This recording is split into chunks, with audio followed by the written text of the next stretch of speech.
Hello, it's Tuesday, July 11th, 2017. You are listening to Inception Radio Network, voice of the fringe majority. This is Carol Carl with UFO Headline News. Every so often, as we bring you information from earthsky.org to start our broadcast here at UFO Headline News, we think about the folks who put this all together. Well, it's Deborah Bird time. Here's her bio. She created Earthsky Radio Series back in 1991 and earthsky.org in 1994. Today, she serves as editor-in-chief of this website. She's won a galaxy of awards from the broadcasting and science communities, including having an asteroid named 3505 Bird. She spells that B-Y-R-D in her honor. How cool is that? A science commentator and educator since 1976, Deborah Bird believes in science as a force for good in the world and a vital tool for the 21st century. Quote, being an Earth-Sky editor is like hosting a big global party for cool nature lovers, end quotes, she says. So here's what she says about tonight's sky. Oh, it's those handy-dandy ways to find the Big Dipper and the North Star again. It goes something like this. You can use the Big Dipper, which is in the constellation Ursa Major, the Great Bear, to find the sky's northern pole star Polaris. This is the star around which the whole northern celestial sphere appears to turn throughout the night. That's because this star is located nearly above Earth's northern axis. In times past, wanderers on the northern face of Earth used Polaris to stay on course. Once you find it, you can also look for Thuban, or Thuban. It's spelled Thuban. It's that famous star in the constellation Draco the Dragon. So, how do you find Polaris again? Well, simply draw that imaginary line through the Big Dipper's pointer stars, the guys named Dubhe and Merrick. That line will point to Polaris, the North Star. You can use this trick to find Polaris any evening, no matter how the Dipper is oriented with respect to your northern horizon. Okay, now, once you've got Polaris, if your sky is dark enough, you might be able to see the Little Dipper asterism. It's harder to spot than the Big Dipper. It needs a dark sky if you're going to see it. There's a chart to tell you how to do these things. You can find that chart later at ufoheadlinenews.com. In other words, the Big Dipper, the Little Dipper, the star Polaris, the Little Dipper isn't the entire constellation. It's just a noticeable pattern within the constellation Ursa Minor, the smaller bear. Yikes, bears and Little Dippers and asterisms, oh my. Polaris isn't the brightest star in the sky, as is commonly supposed. It's only the 50th brightest or so. Still, Polaris is bright enough to be seen with relative ease on a dark, clear night.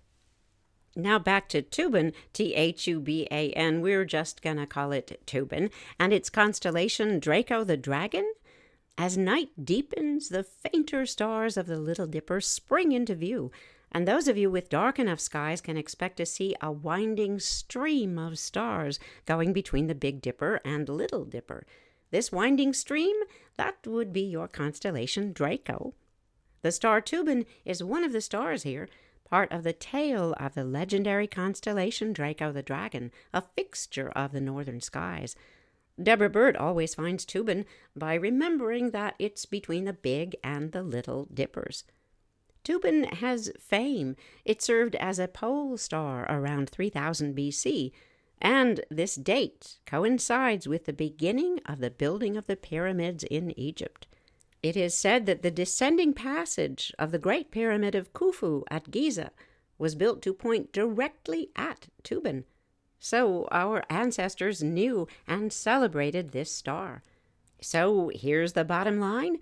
Draw an imaginary line through the Big Dipper pointer stars. You'll find Polaris, the North Star. If your sky is dark enough, look for Thuban in the tail of Draco the Dragon. Good luck! How long is the tail of Draco the Dragon? Oh, here's one. How long is a day on the moon? UniverseToday.com answers that for us. It's an article written by Matt Williams. And the headline reads, "How long is a day on the moon?"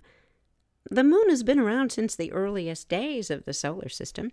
To human beings, there's never been a time when we couldn't look up in the night sky and either see the moon hanging there or know that it would be back the very next night, an example, the new moon. And thanks to the development of modern astronomy and space exploration, our understanding of the moon has grown immensely. For instance, we know that the moon formed early in Earth's history and that it may have played an important role in the development of life here on Earth. We also have learned that the moon is tidally locked with Earth, which means that one side is constantly facing towards it. But how long is a day on the moon? With one side facing the Earth and the other side facing out, what constitutes a single day on the lunar surface?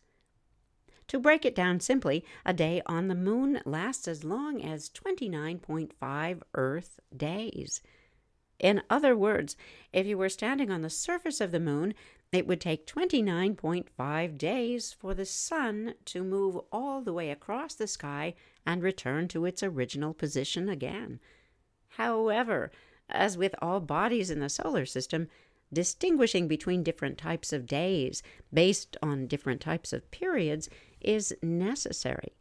Since ancient times, lunar calendars have been based on 13 months of 28 days each, reflecting the lunar cycle.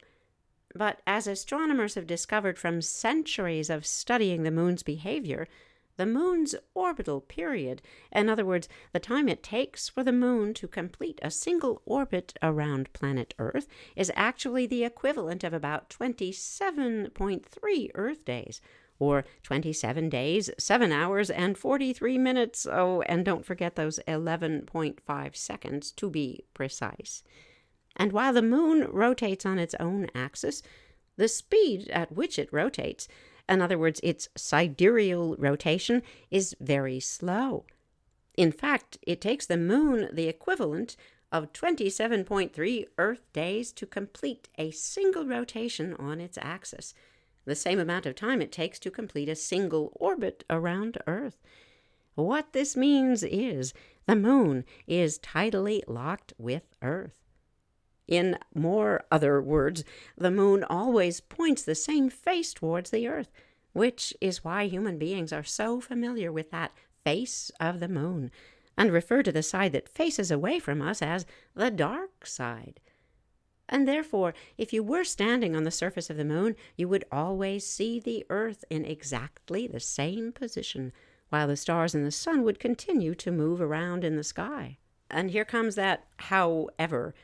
The moon's sidereal rotation is not where we get the value of a single lunar day. While it takes 27.3 days for it to orbit the Earth, we must keep in mind that the Earth is also orbiting the sun. The Earth returns to its same position in orbit every 365 days. So in order for the sun to catch up to its position in the sky from the perspective of the moon, it has to turn a little more. The extra 2.2 days is the time it takes for the moon to catch up in its rotation.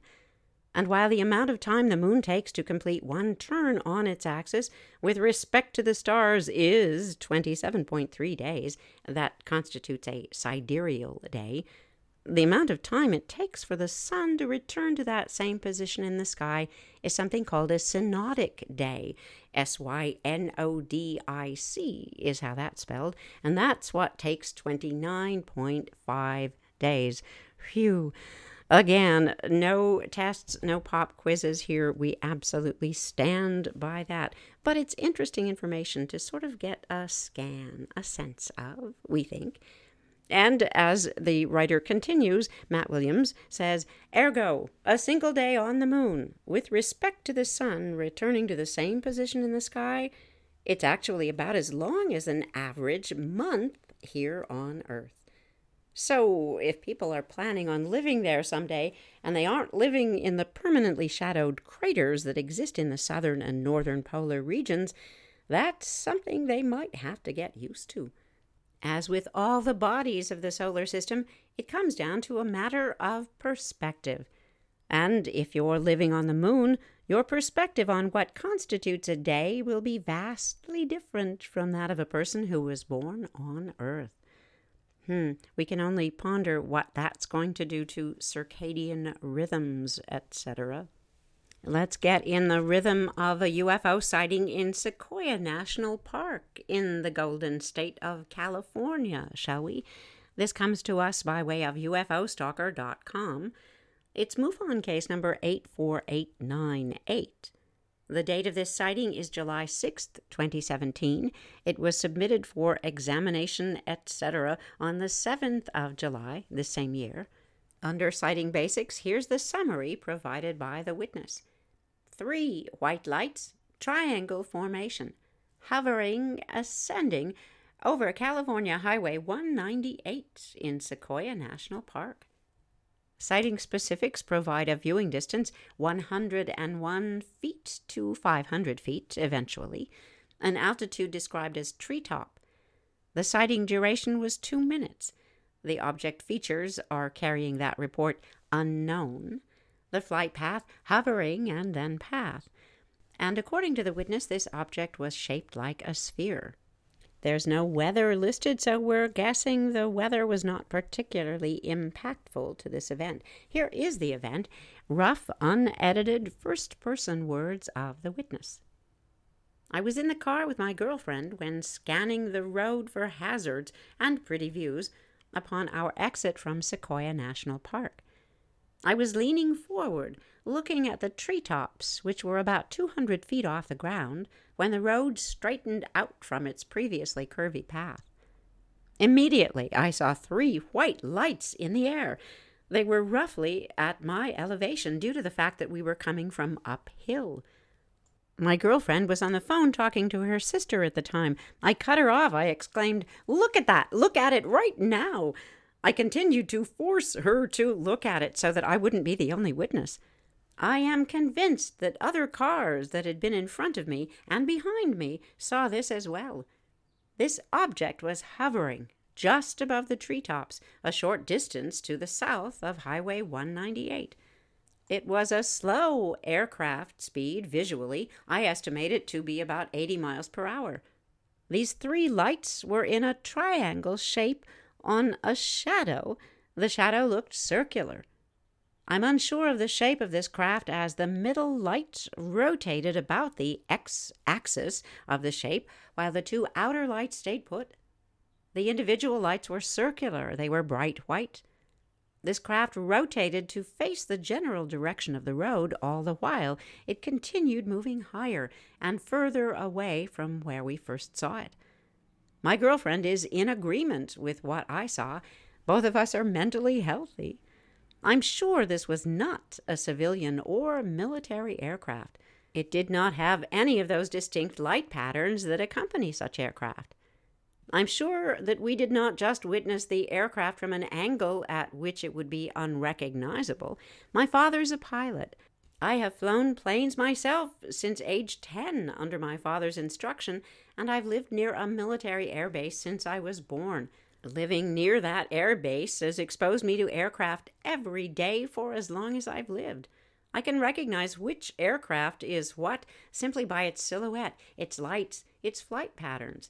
My experience with this object lasted approximately 2 minutes. This is perhaps an estimate, as my adrenaline and fear were rushing through me while I left the location. Fascinating. Our reporting witness knows what's up there and pretty much has for his entire life, and yet there was a sense of, gotta get out of here. Very interesting. We can only wonder whether or not the girlfriend felt that same sentiment. But we're off already. We're hovering over Scottsdale, Arizona, where MUFON case number 84829 took place. This happened on the 4th of July this year and got a next day report. Here's what the witness says in summary. 3 objects hovering while dropping metallic sparks. They'd move and then drift before fading out. Yes, the 4th of July. Fireworks, possibly. We'll read. You do the discerning part, gentle listeners. The sighting specifics were a viewing distance of over 1 mile. You're listening to Love Advice with Leanne. Caller, you're on the air. Hi, Leanne. Long-time listener, first-time caller. Why, in your professional opinion, do you never take my calls off the air? Is this Carl? Yep, it's Carl. I mean, we had a few dates. Everything was great. I thought, Well, you know, when you switch to Geico, you could save a lot of money on car insurance. Okay, awesome. You should call them. I will. Geico, because saving 15% or more on car insurance is always a great answer. Altitude over 500 feet, no cloud cover. The sighting duration was 5 minutes. The object features are described as none. The flight path here is described as hovering and then path, and then ultimately other. The object shape, flash. Here are the words of our witness. I was driving north on 64th Street at Cactus, and I noticed what appeared to be fireworks in the distance at about 1 o'clock due north. I thought this was the Princess Hotel's fireworks display, so I kept heading north. It didn't occur to me that the Princess Hotel was not directly in front of me, but off to my right at about 2 o'clock. I watched as this ball firework hovered in the air. It was a solid pill-shaped light. As I got closer to it, crossing Thunderbird Road about a minute later, I noticed that this object was dripping what appeared to be molten metal. This metal was falling off the object at a large rate. I kept driving to see if I could get under it. I called a friend in the area twice to see if he saw it, but he didn't answer. I tried to pull over and get a picture, but the objects were not bright enough through my windshield and headlights. I thought it could be a drone with a sparkler, but I couldn't get close enough, and whatever this was, it was seen over 2 miles away. It was that bright. As I got through the Thunderbird stoplight, the Princess Fireworks Show came into view through the trees. They were on the horizon at about 2:30. The drone lights, whatever it was, fizzled out, and immediately a second one lit up about 5 degrees below the first. This time the molten area was facing to the west. When the first one came on again, a third one lit up below the second, and these molten parts were facing west, east, west, dropping down about 5 times the distance of the height of the objects. I approached a Safeway store on Greenway and 64th Street. All 3 of these lights went out simultaneously. If there are fireworks that hover that high in the sky, I'd love to know where to buy them. We can't have aerial fireworks in Arizona, by the way. I wanted to report this while it was still fresh in my mind, so the details wouldn't be lost. I'm available to answer questions any time. And apparently the witness reporting has left contact information with MUFON and UFOstalker.com. Again, if you're hearing this and you go, oh my gosh, I saw that, there's a space below every sighting report at UFOstalker.com.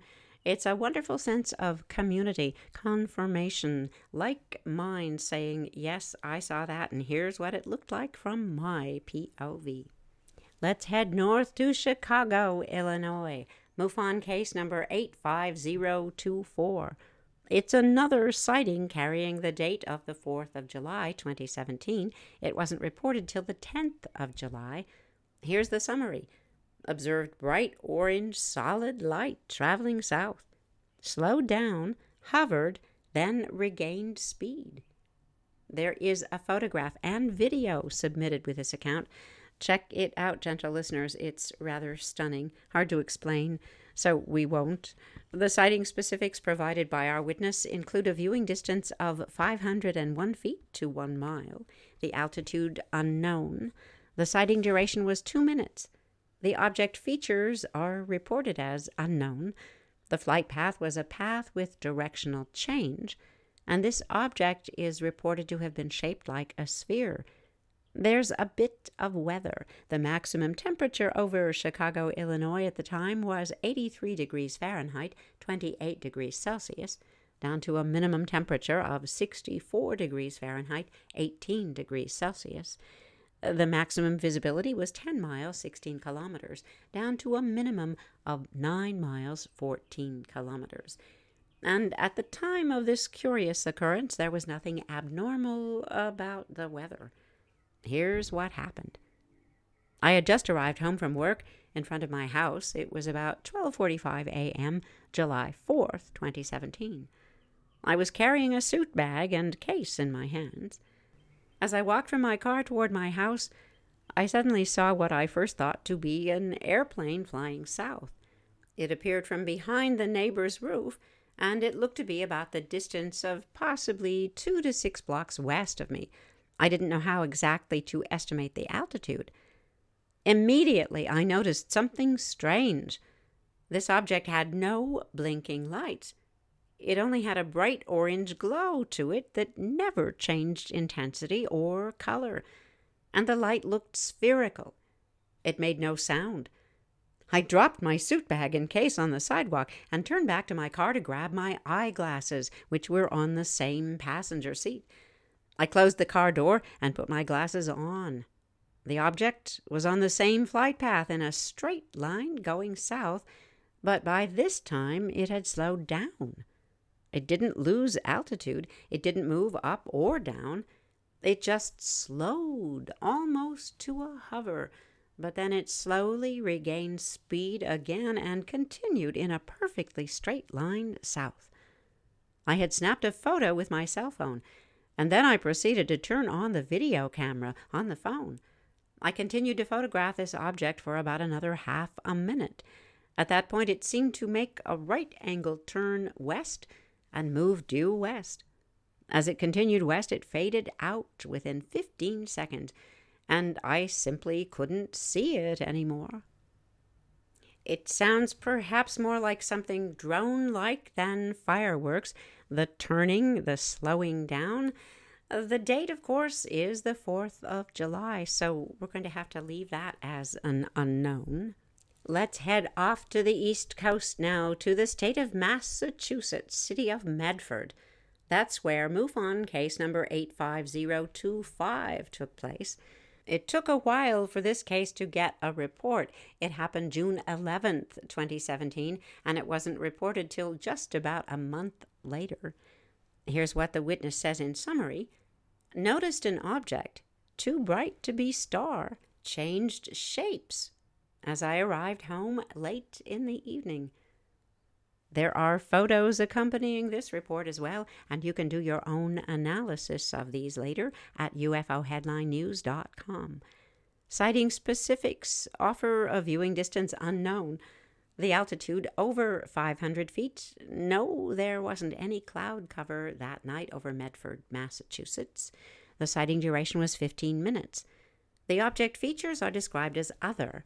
The flight path was stationary, hovering and then path, and then a path and then more hovering. And this object was shaped like a sphere.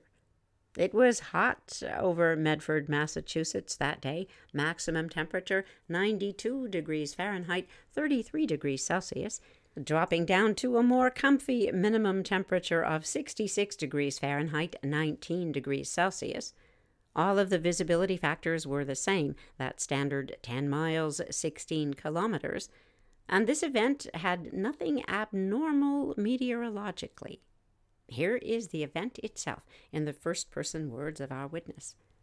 I left my friend's house in Tewksbury, Massachusetts, around 11:35 p.m.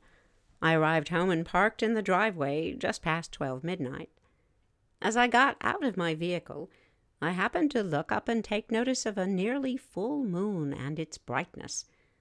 Immediately, I noticed at first a blue, blurry object just below the moon. It was hovering, and then it moved. Its motion went from left to right, but it stayed within the vicinity of the direction of the moon in the sky.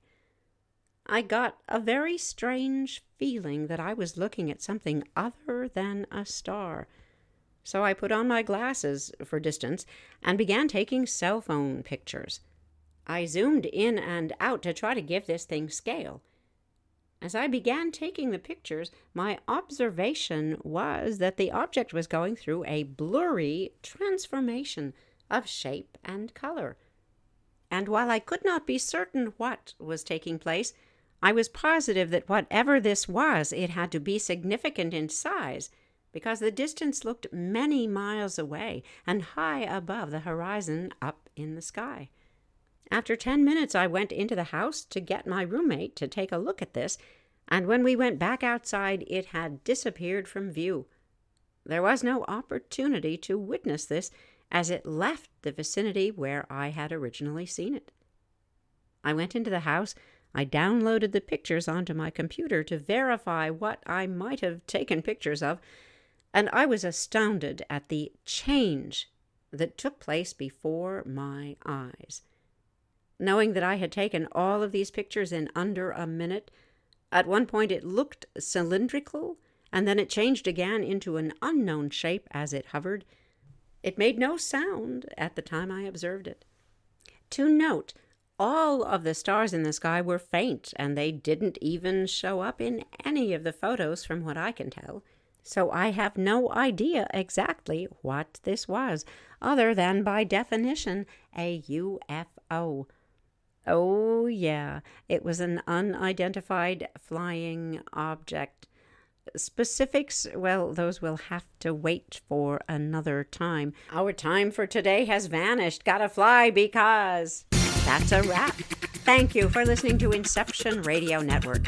Follow today's broadcast at ufoheadlinenews.com or YouTube or iHeartRadio. Take care of each other. We're all in this together. This is Carol Carl. See you tomorrow.